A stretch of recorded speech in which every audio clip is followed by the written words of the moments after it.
नमस्कार दोस्तों, मैं अखिल सिंह स्वागत करता हूं आपके अपने YouTube चैनल सेटअप जीके में। जैसा कि आपने पिछले वीडियो में अनुच्छेद 19 को विस्तारित रूप से पढ़ा हुआ है और अब उसी के क्रम में हम आज अनुच्छेद 20, 21 और 22 को पढ़ेंगे। आइए देखते हैं।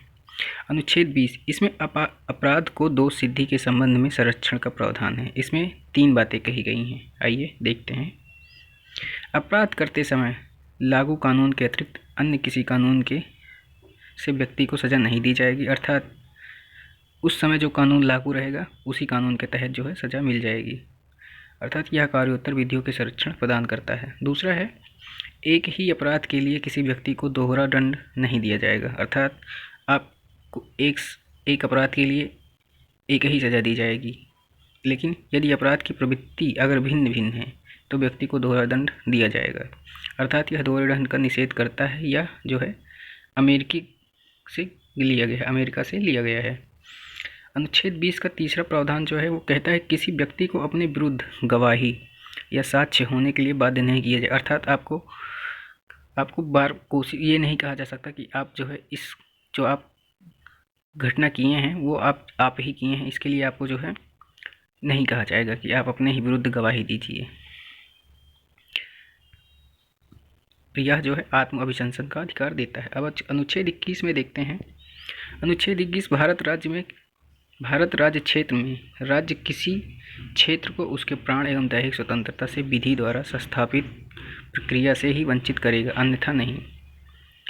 एके गोपालन बनाम भारत राज्य में एके गोपालन बनाम मद्रास राज्य ने के मामले में सर्वोच्च न्यायालय ने कहा कि यह स्वतंत्रता कार्यपालिका के विरुद्ध नहीं है, अर्थात विधायिका कानून बनाकर किसी व्यक्ति को उसके प्राण एवं दैहिक स्वतंत्रता से वंचित कर सकती है। आगे देखते हैं।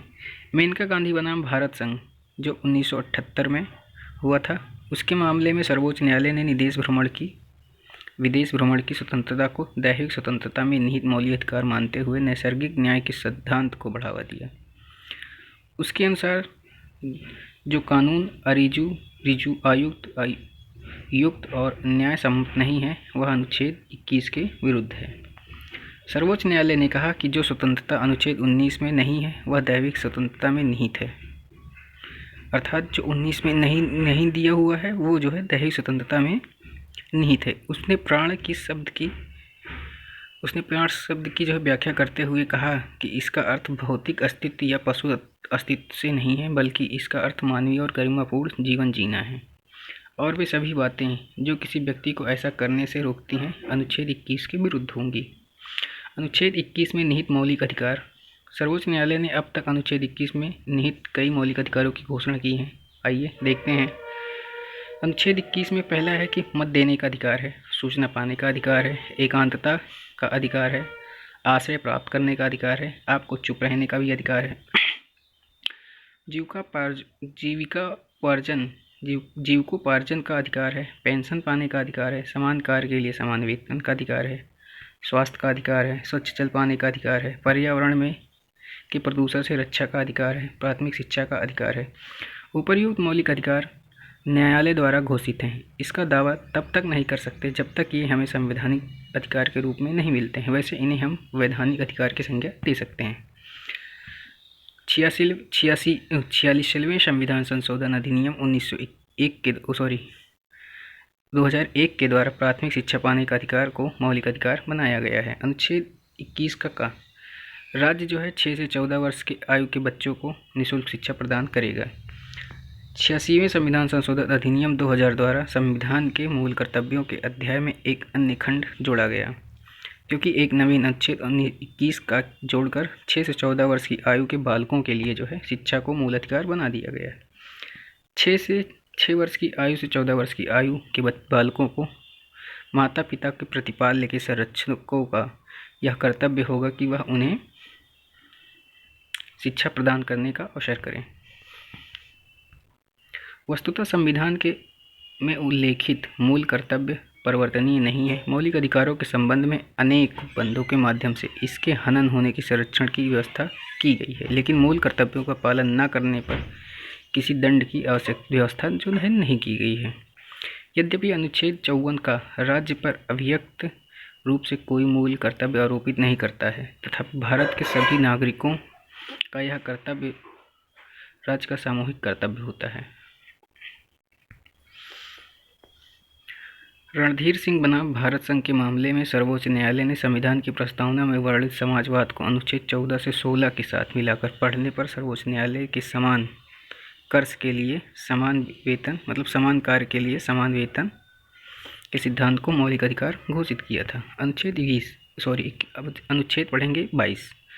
इसे बंदी बनाए जाने वाले वृद्ध व्यक्तियों के संरक्षण प्रदान किया गया है। इसमें निम्न प्रावधान है कि बंदी बनाए जाने वाले व्यक्ति को बंदी बनाए जाने से पहले उसके कारणों से तत्काल अवगत कराना होगा।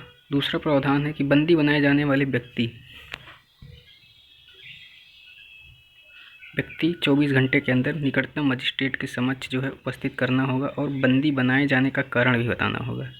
इसी में कहा गया है कि बंदी बनाए गए व्यक्ति को अपनी रुचि में या मनपसंद से वकील का परामर्श लेने का भी अधिकार प्राप्त है। अनुच्छेद 22 के 30 भाग में दिया गया है। इस निम्नलिखित 2 प्रकार से गिरफ्तार किए गए व्यक्तियों पर उपयुक्त नियम लागू होता है। पहला है कि निवारक निरोध के अधीन गिरफ्तार व्यक्ति, दूसरा है शत्रु देश के व्यक्ति पर निवारक निरोध किसी घटना के घटित होने से पूर्व ऐसी कार्यवाही जिससे वह घटना घटित ना हो पाए निवारक निरोध कहलाता है। जैसे कि कोई घटना होने वाली हो और उससे पहले जिसको गिरफ्तार कर लिया जाए, जो घटना मतलब कर सकता हो, उसको बोलते हैं निवारक निरोध। इसके अंतर्गत गिरफ्तार किए गए व्यक्ति को निम्न व्यक्ति पर निम्न नियम लागू होते हैं। उसे 3 माह तक बिना कोई कारण बताए जेल में रखा जा सकता है। 3 महीने बाद उच्च न्यायालय के न्यायाधीश या उसके समकक्ष व्यक्ति की अध्यक्षता में बने एक 3 सदस्यीय परामर्शदात्री बोर्ड के समक्ष उपस्थित करना होगा। पूछताछ के दौरान यदि उसे बोर्ड निर्दोष पाता है तो रिहा करने का आदेश देगा और यदि दोषी पाता है तो उसे जेल में रखकर मुकदमा चलाया जाएगा।